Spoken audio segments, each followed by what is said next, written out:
Kamala Harris's truancy program when she was, I want to say, Attorney General in California. Let's talk about it.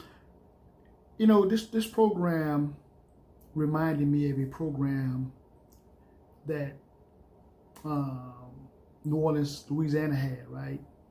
The school district came up with this program whereas the parents of the children that had 5 or more tardies or absentees, right, were summoned to come to court and face maybe a penalty, pay a fine, or extreme cases, maybe even jailed. So on this particular year, my son had missed 5 or more, absentees, tardies, and it can be a combination of both or just all of one, right? But anyway, towards the end of the year, I received a knock at the door, and there was some officers, and they was bringing a summons for me to appear in court. So, right before my court date, I gathered as much information and documentation as possible, like, school records, report card, letter from son's teacher, doctor's notes, so on and so forth. So get to court, and the counselor, she's presenting her her case, her information, and she goes through, whatever files and present her case, right?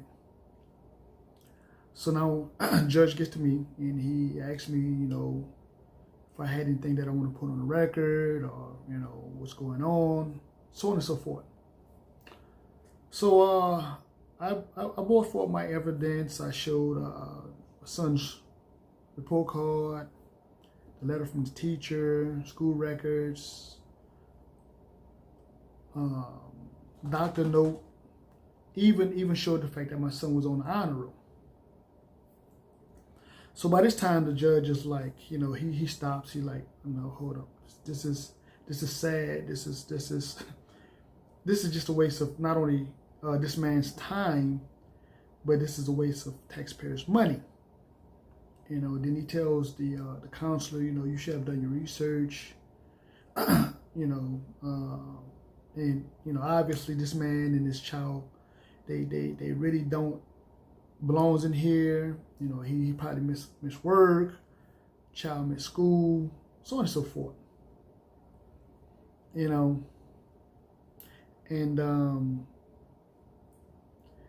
the judge was like, there's plenty of cases where children are abused, neglected, and this is what you bring in my court. And again, this is sad. This is a waste of this gentleman's time. It's a waste of taxpayers' money, so on and so forth. And the reason why I share the story, because it made me think about the lady that was actually prosecuted by Kamala Harris, office, because her child, her daughter, was sick. She was in the hospital, and she was dragged down to court, and the lady, was jailed, and she lost her job, and there was a domino effect. See, stuff like this, family, is it's just these people trying to generate revenue. It's not really about providing remedy or solutions to help the people that they were sworn in to protect and help, things of that nature. It's really about, gaining this perceived power, this perceived authority, and intimidating the people, and actually switching roles where they are the ones that make all the decisions and the choices for the children that benefit. They think that benefit the children, and not what the parents say, not what the parents want for their children.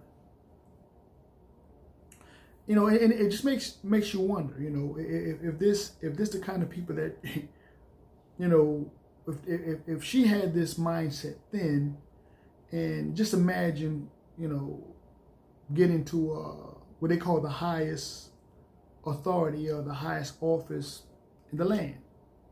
Now, most of you guys already know that I think both parties are trash, you know.